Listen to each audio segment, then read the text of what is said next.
I don't really have any of the same friends or people in my life that I had 14 years ago, because they would look at me as, who is this person? He's completely different. But I was a tradesman in Australia, so I grew up with this idea that I needed to be this blokey bloke, like being a man. And every time I attempted to be a man based on those standards, I hated myself. This was by the time, just before I turned 30, I was 29. I was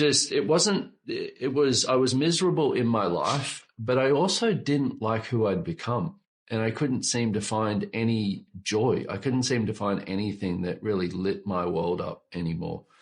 And I woke up one day and I was like, if this is it, I don't want to live anymore. I need something different. And I kind of just looked up and I was like, I didn't even know what I was asking for, whether I was asking God or the universe or the stars or whatever was out there. And I was just like, I need some help. Please, will you help me? And it was the next day I found this little ad in the newspaper that said, all of life comes to me with ease and joy and glory. Call Mel was the girl's name. It was this tiny little ad in pink in the newspaper. And I called this girl and she was like, oh, I do this thing called Access Consciousness. And at worst case, it will be like you've had a great massage. At best case, your life will change. And I went and got this session with this girl and she put her hands on my head to begin this session. And I laid there and I sobbed for an hour and a half.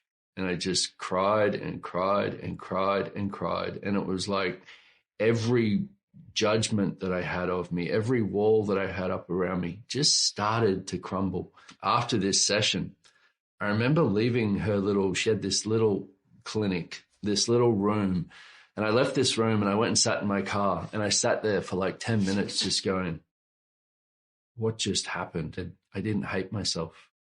I didn't have to sit there and find out what was wrong. I could just sit there and be present with myself. And I knew from that point, I was like, okay, whatever this is a direction I would like to go in.